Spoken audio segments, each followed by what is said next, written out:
you have it, please.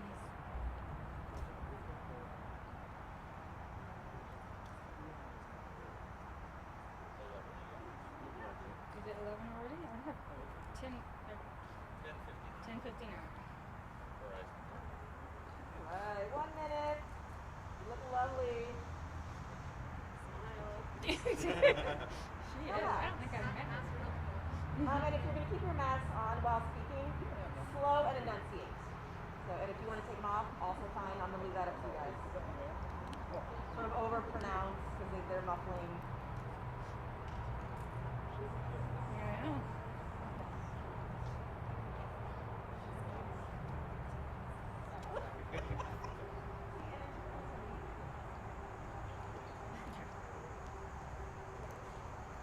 Well, good morning, everyone, and welcome to Columbus Public Health. I thank you all for being here today.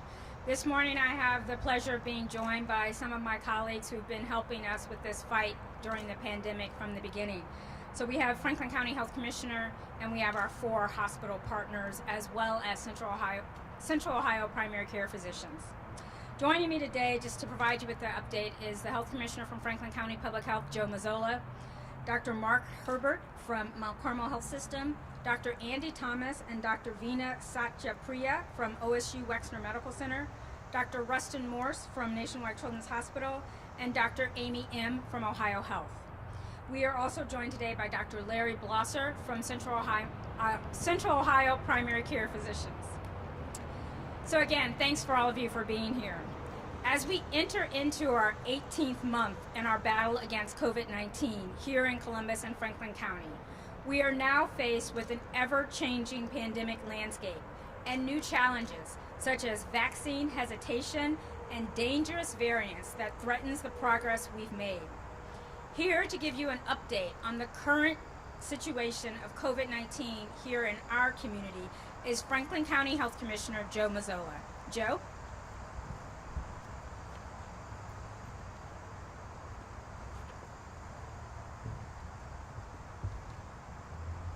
Thank you, Dr. Roberts. Good morning, everyone.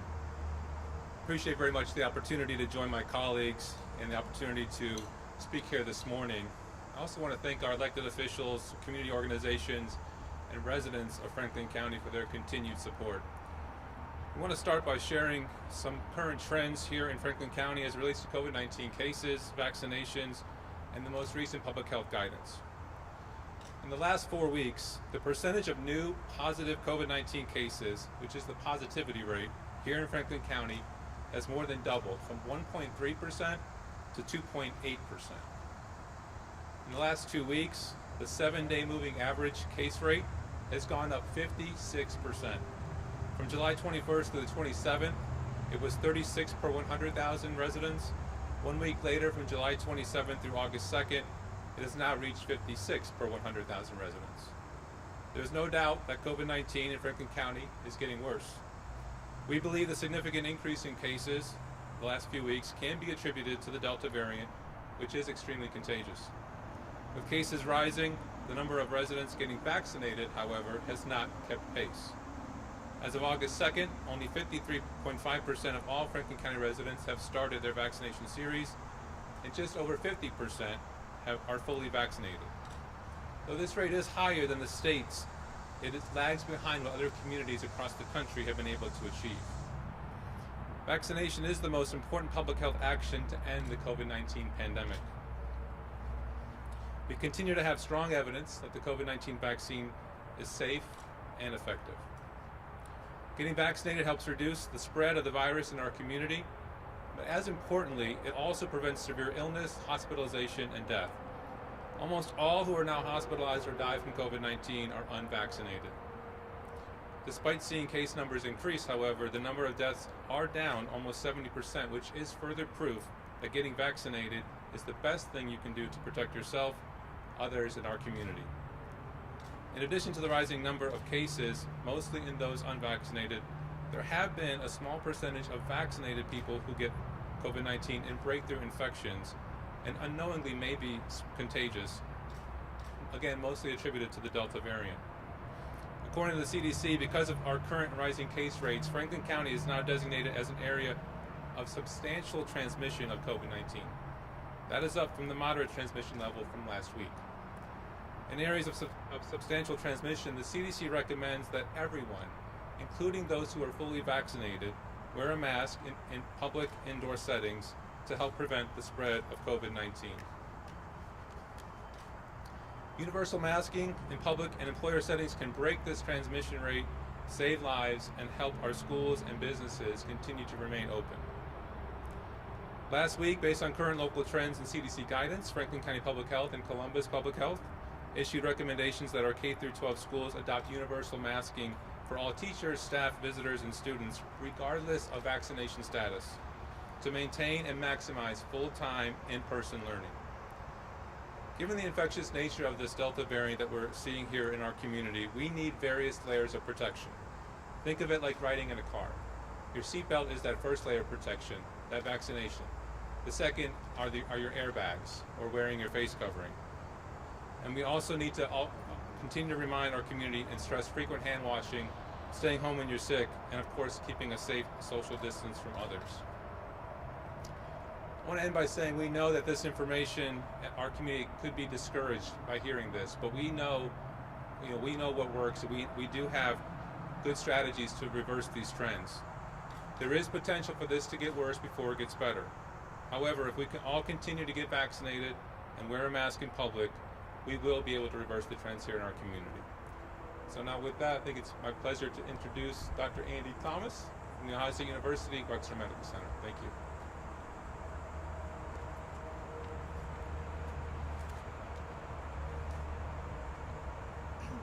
Good morning. Thank you all for being here, and thank you, Joe, for sharing that information. I've been asked to share a little information about hospitalized cases, both in the state of Ohio as well as here in what we call Zone 2, which is the third of the state that includes Central Ohio, Southern Ohio, and Southeastern Ohio. We've seen a significant increase over the past month in patients with active COVID-19 being in the hospital. The state is now approaching 800 patients actively in the hospital with COVID-19. If you look back on July 9th, we were at 200 patients with active COVID-19 in the hospital. So in the past month, a fourfold increase. Even just 2 weeks ago, we were at under 400 patients in the hospital. Here in Zone 2, which includes the Franklin County area, as I mentioned, and areas south of us and southeast of us, we today have reached just under 200 patients with active COVID-19 in the hospital. In the last 7 days, that's a 51% increase from just a week ago. Back in early July, we were down in the range of 40 patients in the hospital, so a 4 to 5-fold increase in hospitalizations just in the past month. Now the good news is, if you look in Zone 2, back in December, we were at around 1,200 patients in the hospital. So 200 is certainly far less than that. However, if we have unmitigated spread of this virus through our communities, some percentage of those that are unvaccinated are going to get sick enough to need to be in our hospitals. What we really want to avoid is the situation that we're currently seeing in the state of Florida. I was on calls yesterday with individuals who manage hospitals there. Those hospitals are now beginning again to limit elective surgeries, to reduce the care that they provide to everybody else because COVID-19 patients are overwhelming their hospitals.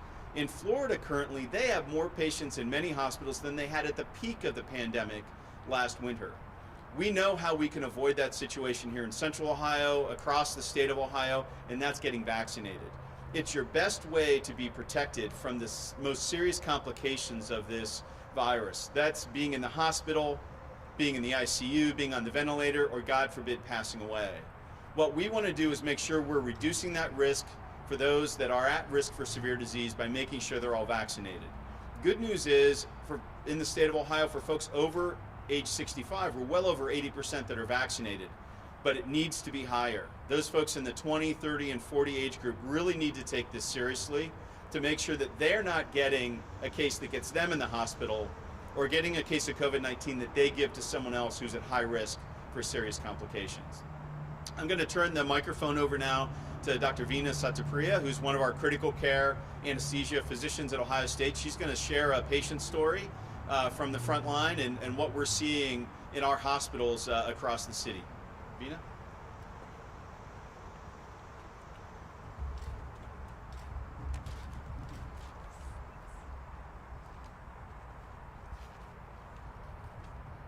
Thank you for the introduction, and thank you for allowing me to come here to speak today. I was actually asked to provide a story about a patient with COVID-19 that I took care of in the past few weeks at Ohio State in the cardiovascular intensive care unit. This gentleman, he's 28 years old. I was given permission by his family to talk about his story today. He's 28. He has no past medical history. He's unvaccinated. But other than that, nothing else to write home about with his health.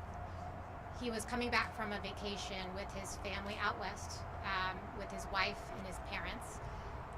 Spent a lot of time hiking, very active guy. On his drive home, he started to feel chills. By the time he got to Chicago, he felt very unwell. Went home, went to bed. The next morning, he got up, felt even worse, went to the ED, got himself tested positive for COVID-19. Again, he's young, healthy. He was sent home to self-isolate, supportive care, and he was given a pulse oximeter to monitor his oxygen levels at home. Over the next few days at home, his work of breathing went up. He started to continue to deteriorate. The number on his oxygen monitor went down, and it hit to below 90, and so he knew he had to go into the hospital.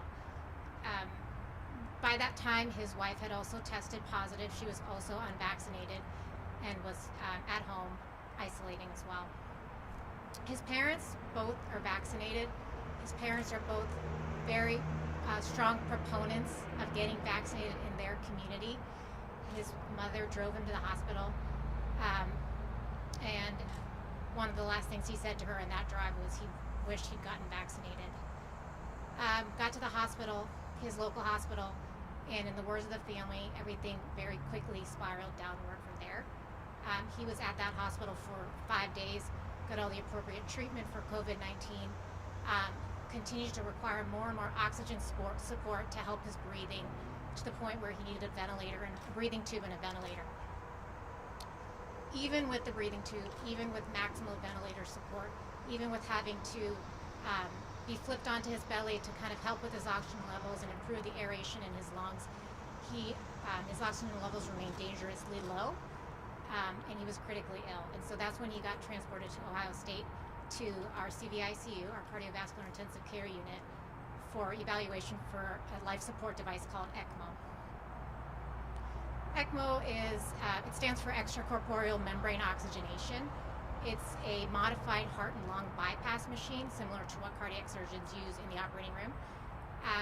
And it's made up of a series of tubes, a pump, and an oxygenator. It requires a surgery to get implanted into a patient by our cardiac surgeons, and it requires a very specialized team in the CVICU to manage these patients who are this critically ill once they get placed on it. We use it in patients who are so sick, despite whatever conventional medical treatments that we have, that they're just not enough, and they're just not working. So it's usually a matter of life and death choice, quite frankly, to put someone on ECMO. And so we decided to put him on ECMO a day after he got to us. Since then, he has had the breathing tube removed from his mouth, but it is in his tracheostomy. He still requires the ventilator and ECMO support. He's very critical, he's stable, but he's very sick, and he's still sitting there fighting for his life. So his wife and his parents are really besides themselves right now. They're feeling helpless. They have so many questions. Is he going to live?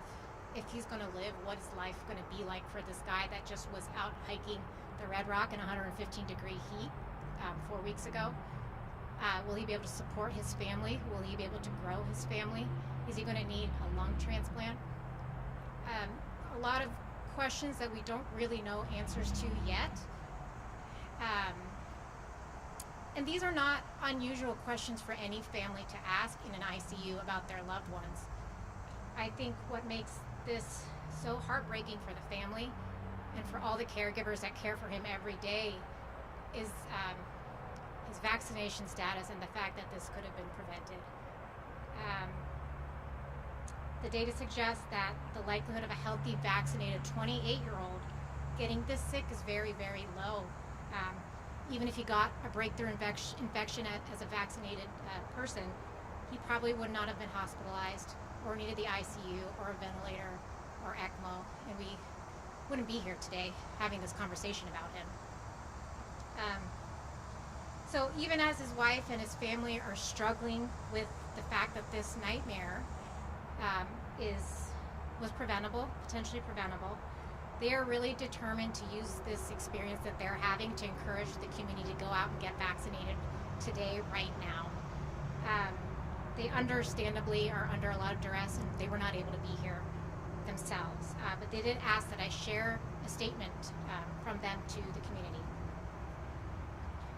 And this is from his wife with the help of his parents. 3 weeks ago, we were happy, healthy, and had the usual everyday questions of what's for dinner, or when will we get home from work to see each other. Since then, our lives have been turned upside down and very uncertain, with questions of, will he make it through the night? And how did he even get this sick? We made a choice, just like a lot of people did. Both of us are young and considered not to be at risk, so we didn't see the urgency in getting vaccinated. Today I think about that choice, and I think of what my husband has gone through, as well as our family. Getting vaccinated is a serious decision, but there are consequences for both choices. Not getting vaccinated could mean you and your family have to deal with the brutal side of COVID.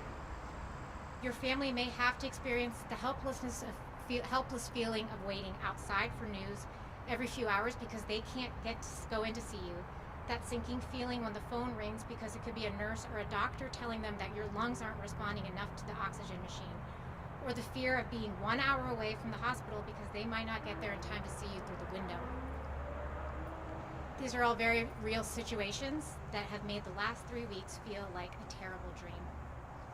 We weren't prepared for how sick he would be so fast, and want to share his experiences to inform others of how devastating this virus can be, particularly if you do not get vaccinated. So we wanted to share the family's struggles, and I do thank them for being so open and honest with all of us and communicating all this to the public. But hopefully this is a message to the community to go out and get vaccinated right now. Even those of you who may not consider yourselves high risk, it's not really a gamble that's worth taking right now. And that's all I have, so thank you.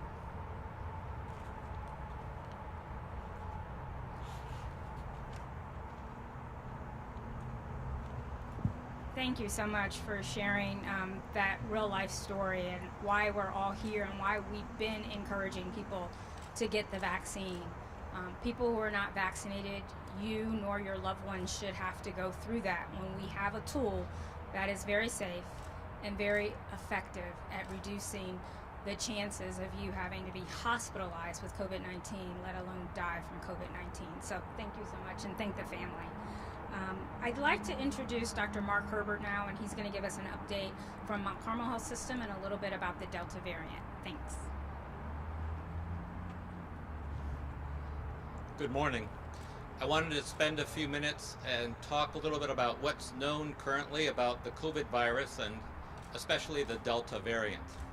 We've all been observing or participating in this COVID pandemic for the last 18 months, but it's really truly changed in the last 3 or 4 months with the development of the COVID variant, the Delta variant, and it has become now the most common COVID virus that's circulating in our communities.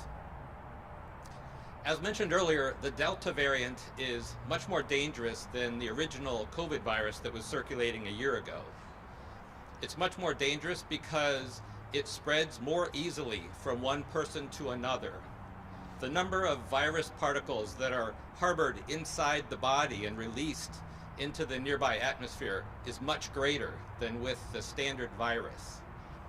Therefore, more people can be infected from what we call an index case. When one person is infected in a room, it's much more likely to infect a large number of people in the room than the original COVID virus. We also have some early information that says that the Delta variant makes people sicker faster. And some of our anecdotal observations have been that the patients that we see in the hospital currently are probably younger and have fewer underlying medical problems. So the Delta variant is definitely attacking a younger, healthier population. If there's any good news, the good news is that vaccines are effective. It's important to recognize that the goal of a vaccine is always to prevent serious disease and death. And the COVID vaccines may be among the best vaccines ever developed in preventing serious infection and death. They don't prevent all infections. There may be mild infections or even infections without symptoms. And we call those breakthrough infections if they occur after fully vaccination. Now, what's important to recognize is that vaccines have benefits not only for an individual, but also for the community. If you're an individual who has received the vaccine, you are very unlikely to get a COVID infection. And at the same time, if that very rare situation would happen where you do develop a COVID infection after complete vaccination, it is very likely to be mild. You're not likely to end up in the hospital or in the ICU on the ventilator like the unfortunate story we just heard. But there's also a big benefit to the community. I spoke earlier about how the Delta variant produces so much virus that spreads about.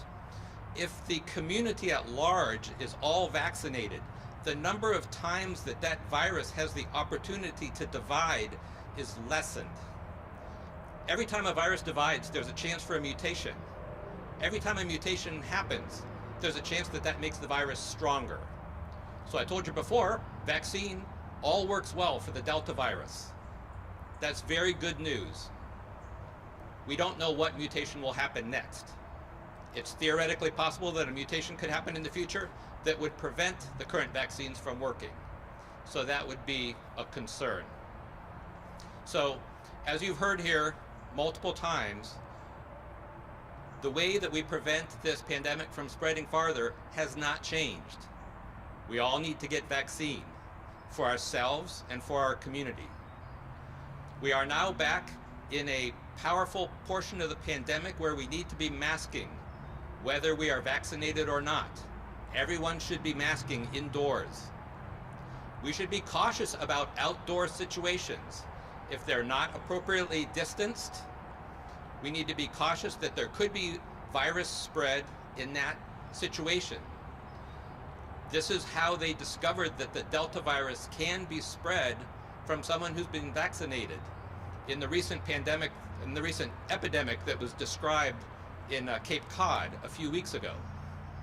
So we know that not only do we need to mask indoors, we need to be very careful out of doors, especially with crowded events. So the way we prevent this illness has not changed. Vaccine, masking, distancing, careful hand washing. We should be doing all of these things as a routine part of our day. Thank you. Thank you, Dr. Herbert. And I should have mentioned, and most of you probably know him very well, but Dr. Herbert is an infectious disease specialist at Mount Carmel Health System. Next, I'd like to introduce Dr. Rustin Morse, from Chief Medical Officer at Nationwide Children's Hospital, and he will talk to us a little bit about what Nationwide Children's Hospital is seeing and the vaccine's impact on children. Thank you, Mashika, and thank you, my colleagues. To my colleagues, it is actually mind-boggling after hearing my colleagues speak and hearing that patient story why someone would choose not to get vaccinated at this point. I mean, if you are rolling the dice with your life by choosing not to get vaccinated, and it has profound impacts not only on you and your family and society, but I'll talk about the children specifically here.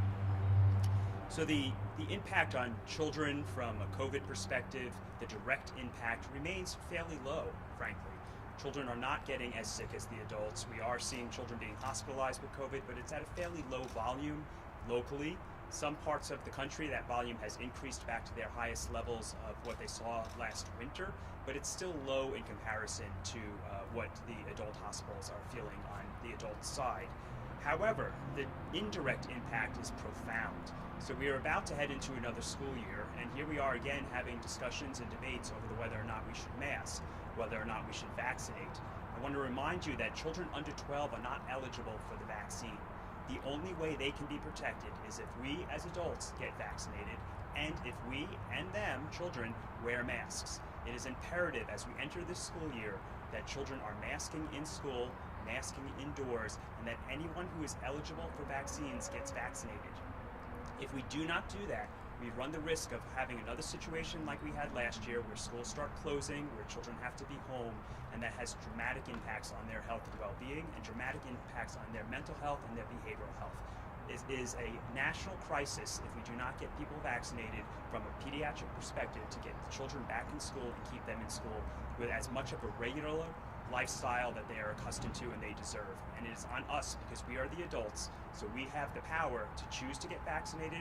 We have the power to influence our children to wear masks and to wear masks ourselves. I also want to mention that we're having a national crisis in pediatric health care right now. We are seeing unprecedented volumes of admitted pediatric patients independent of COVID. We are seeing children admitted with viruses that we typically see in the winter. We've never seen them in the summer at unprecedented volumes. Many of our children's hospitals across the country are effectively bursting at the seams. They are at capacity.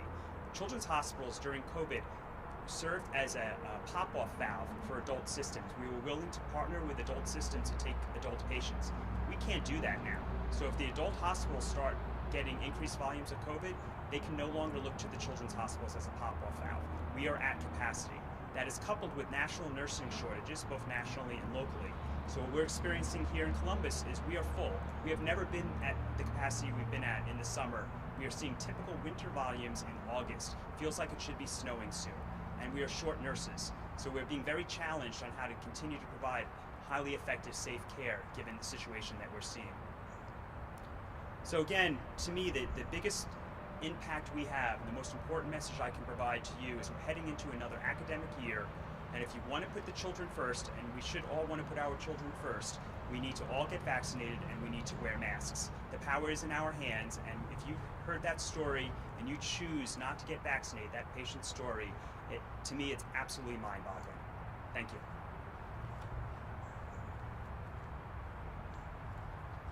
Thank you, Dr. Morse. And now I would like to invite Dr. Amy M. to the podium. Dr. M. is the Vice President of Quality and Patient Safety and Critical Care, and a Critical Care Specialist at Ohio Health, and she's going to give us an update from Ohio Health. Thank you. Thank you, Dr. Roberts, and to all the other speakers today. Thank you for sharing the message that so desperately needs to be shared with our community. So far, I agree with everything that has been said, and I'd like to try to shift the story a little bit and tell you what it looks like inside the hospital, much as Dr. Morse just did with respect to the children's hospitals.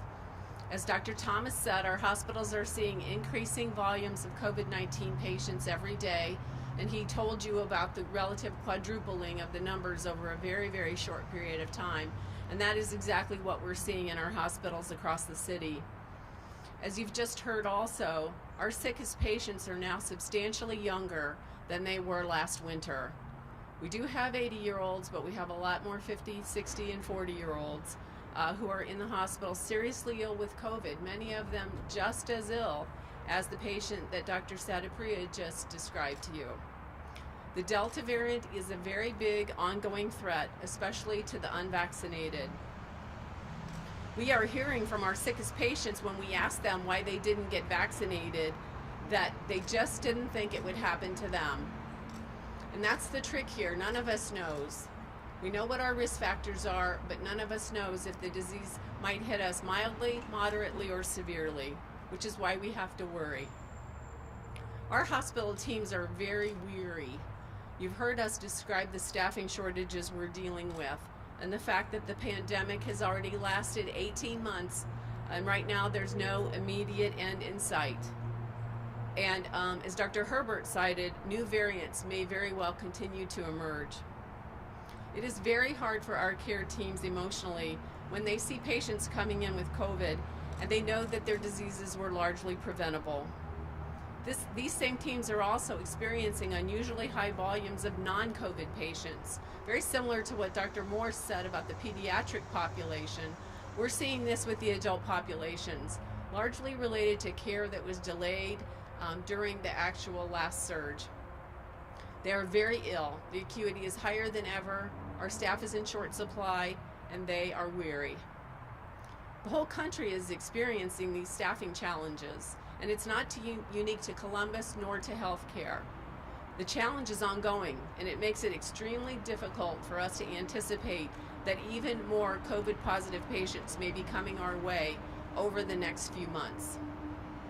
Lastly, we want to encourage everyone in the community to do what they can to help turn the tide of this pandemic. Wave 4 has started, there's no doubt about it. It is now up to us to control how large this wave gets.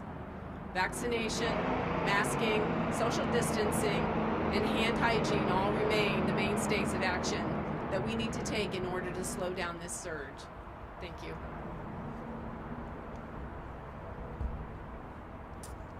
Thank you, Dr. M, and thanks to all of my colleagues who have joined us today.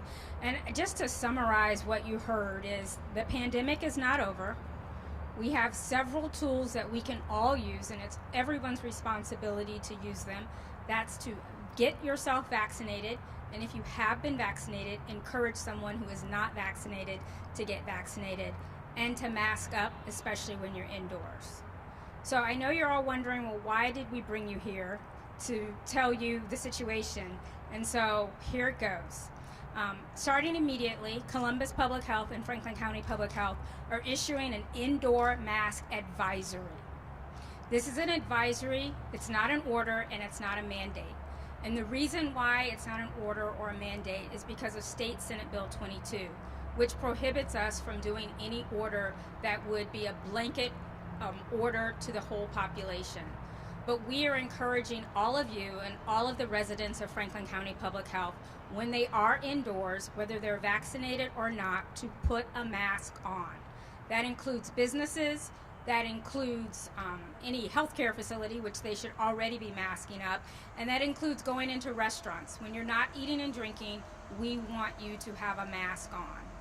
That will help us slow the spread of this virus in our community. We don't know how long this pandemic is going to last, and we don't know what the next variant will be and how serious it will be. But we do know what we can do to slow the spread of this virus, and that's to get vaccinated and to put a mask on. So we all appreciate you coming here today to join us. We hope you will share that message about our indoor mask advisory issued by Columbus Public Health and Franklin County Public Health, and my colleagues and I will be happy to answer any questions you have today. Yes, Lynn. First question, several schools have come out making mask wearing optional. Could you or the doctor from Children's Hospital address that? What are you recommending to these schools? Do you want them to rethink that policy? Well, I'll take the question first. In terms of K through 12 making masking optional, Franklin County Public Health and Columbus Public Health did issue guidance to K through 12 schools over a week ago, I think, where we strongly recommended that K through 12 schools mask up indoors, everybody, vaccinated and unvaccinated. That is following the CDC guidance that we've all heard about. We've had conversations with our superintendents here in Central Ohio, advising them of that, and also sharing with them that Senate Bill 22 really limits our ability to do an order or a mandate. I don't know if Dr. Morris wants to address it or if Joe wants to say anything more to that. I would just say it's really unfortunate that masks have become politicized, and this is the greatest, most effective tool, especially because we have children who are not vaccinated, not eligible for the vaccine yet, those under 12. This is the most effective tool we have in our armamentarium to keep those children in school this year. Every child, every staff member should be masking in schools. And frankly, the situation is significantly different than what it was a week or 2 weeks or 3 weeks ago. So I would welcome school districts to take a step back, reevaluate the situation given the rapidly changing dynamics of the Delta variant. The game has changed, and we need to have everyone masking in schools. Doctors, so So as kids and their parents are coming back from camp, they're coming back from vacations, is there any advice for them, like as school, starts in a few weeks, should they quarantine? Should they keep away from people as they're coming back from those last vacations in the next couple of weeks? Well, I would really argue that going on vacation is really no different than being here in Franklin County and going out and about. So if they wanted to reduce their chances of transmission, they might want to do things like get vaccinated if they're eligible, wear a mask when they're either here in town or vacationing, and then be mindful of their symptoms. People who have breakthrough infections, many of them, not all, have very mild infections that they could easily dismiss as something other than COVID-19. So I really want to encourage individuals who are vaccinated and are having any symptoms to rethink their activities and consider getting tested before they venture out and could potentially expose other people. But in terms of before going back to school, you need to be mindful of your child's symptoms. And if you want to get your child tested, just to be sure, that's something you can do as well. But I would encourage you when they're out and about in town and when they're on vacation to wear a mask. That is something, particularly those who are not eligible for the vaccine, can do. Anyone else want to add to that? Just one comment with that. I think it's really important that people understand things are different now. So 2 weeks ago, I was going to the gym and I was not masking and I'm fully vaccinated. Today, I'm really reconsidering whether I'm going to the gym at all, and if I go, I'm certainly masking.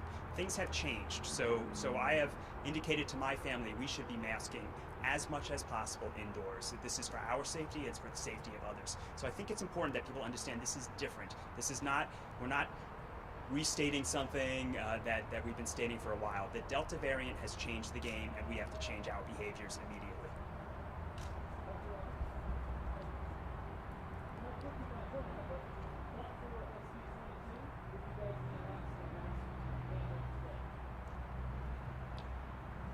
If it weren't for Senate Bill 22, would I be announcing a mask mandate today? It's very likely that I would, yes. And I have talked to the city attorney's office to see what our options are here in the city of Columbus, and I have been in discussion with the mayor's office and city council about what our other options might be, if necessary. I am very supportive of those businesses who have decided to make masking mandatory for their employees, like OSU, like Nationwide Insurance and others around town who have done that. So I encourage businesses, for your safety of your employees as well as your patrons and visitors, to do that yourself. But we are issuing the indoor mask advisory today. So the vaccines have been out there for about 7 months. For statewide, it's less than 50% of people have chosen to take them.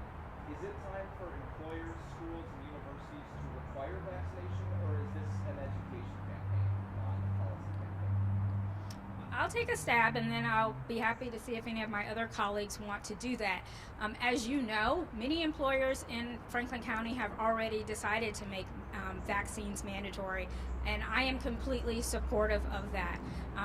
We need to do whatever we can to maintain our economy here, and part of that is keeping our employees at work where they belong, and they can do that if they're vaccinated and if they're protected. So I think as other employers, think about this situation, I would strongly encourage them to go ahead and make that decision. And I also believe that once we get full FDA approval, we're going to see more businesses make vaccine mandatory. Anyone else want to add to that? Go ahead.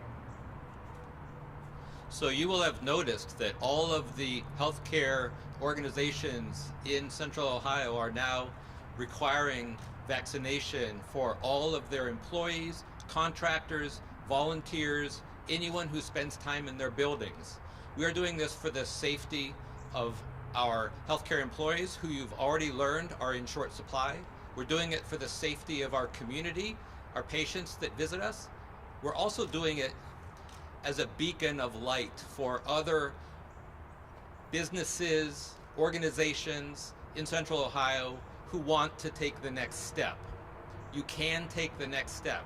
You can require this for your employees, and I think that I personally would encourage it. Indianapolis Star is reporting that 1 week into the student school year, 3 dozen students have tested positive for COVID and are quarantined. These are mass actual schools. How much concern do you have about what's happening there to happen here as schools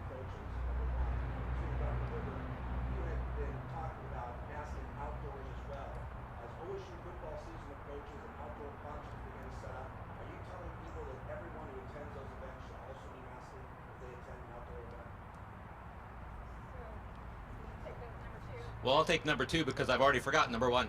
But my advice would be, you notice we're all masked here, except for the person who's actively speaking. So that's a message to the community. If you're in an outdoor environment that is a very close environment, whether it is a sporting event, whether it is a musical event, whether it is a religious event, you are placing yourself at increased risk. This is exactly the type of scenario that occurred in Cape Cod, Massachusetts a few weeks ago, where literally hundreds of people, many of them vaccinated, developed infection. Thank goodness there were very few severe infections. So I think if you're outdoors, it's the same way as crossing the street. If you know the light is green in your direction, but you look both ways and you see fast traffic coming, you will pause. So if you're entering a sporting event and you see everyone is standing and screaming and shoulder to shoulder and not masking, you should pause and consider whether that's a safe environment for you. To your question around schools and what's going on in Indianapolis, it's gravely concerning, frankly. I mean, our children lost a year of their normal academic lives last year, and we did the best we could with homeschool and virtual school and partial school, but it was not the same. It impacted their development, it impacted their mental health. I am tremendously concerned as we go into another academic year that we could lose another year of normal, what could be normal school, normal socialization for those children. So that's why it is absolutely imperative that anyone who's eligible for the vaccine gets vaccinated, and that we strongly move towards full masking, especially indoors and especially in schools. There is zero downside to wearing a mask. That's what makes it so difficult to reconcile in my head. I know people have opinions. I know it's been politicized. There is no downside to wearing a mask. There's only upside potential for our students and for the teachers and those who work in schools. You're hitting on that a little bit, but just talk about mask shaming. We're hearing that a little bit in school settings, that kids are bullied because they're wearing a mask. Can you talk about that? You kind of are skirting on it. Yeah, so your question around mask shaming, it really is unfortunate that we have parents who are protecting their children and asking them and requiring them to wear masks in schools, and then you have schools that say it's optional and other students shaming those students for doing what is the right thing to do, and that is unfortunate. And the only way we can really get around that is if we have more universal masking, and the easiest way to get around that from a child's perspective is to make it the policy. If you make it a policy and everyone has to follow it, then it's not a choice and there won't be shaming. There are profound impacts to these children, unfortunately, from their mental health and well-being all around COVID. So again, it's indirect to the children. They're not getting COVID, but they are dramatically impacted by it, and it's unfortunate because we're playing games with their lives. The one thing I would just add, and I think you all know that Columbus City Schools did make a statement a few weeks ago that they are going to require universal masking in all of their buildings. And I commend them on that decision that they made.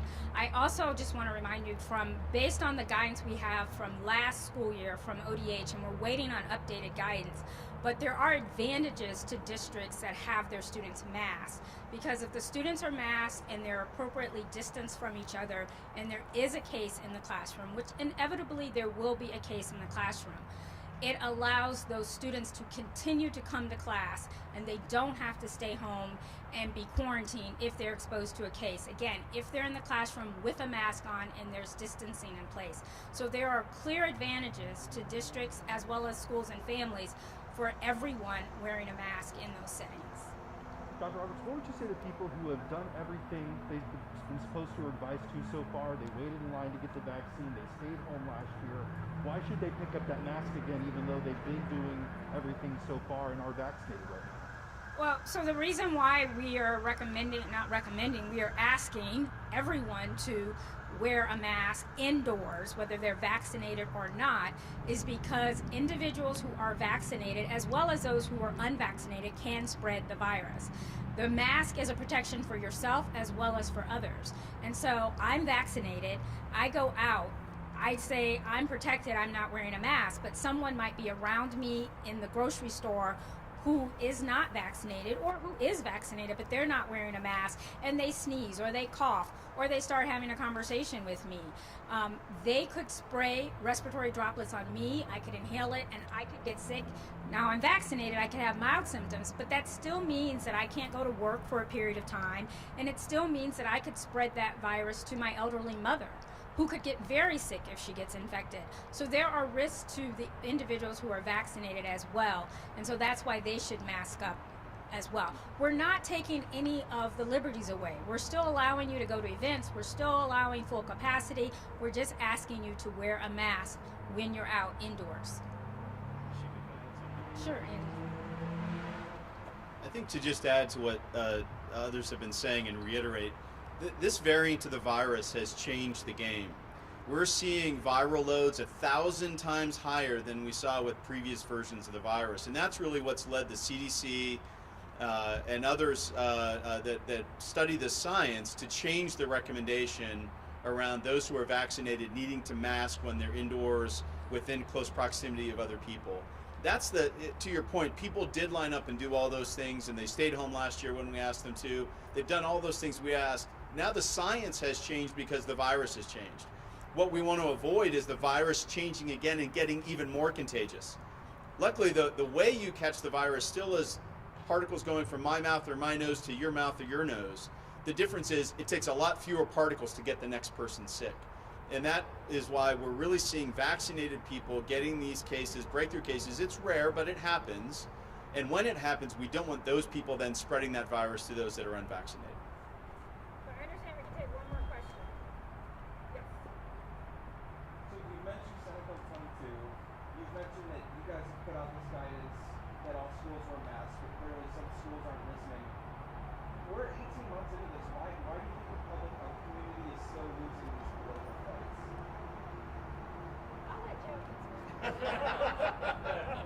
As the president of our Association of Ohio. Thank you, Dr. Roberts. Yeah, I don't think we're losing the fight.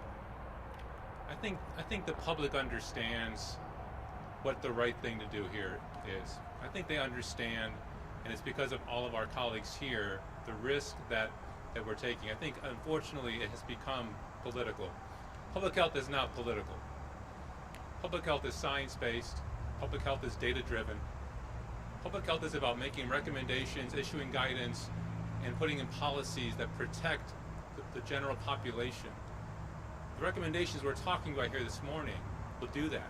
It'll keep kids in school. It'll keep employers open for business. It'll keep people healthy. And I think the public understands that. We understand that there still is maybe a little bit of hesitancy about the vaccine. We're working through that.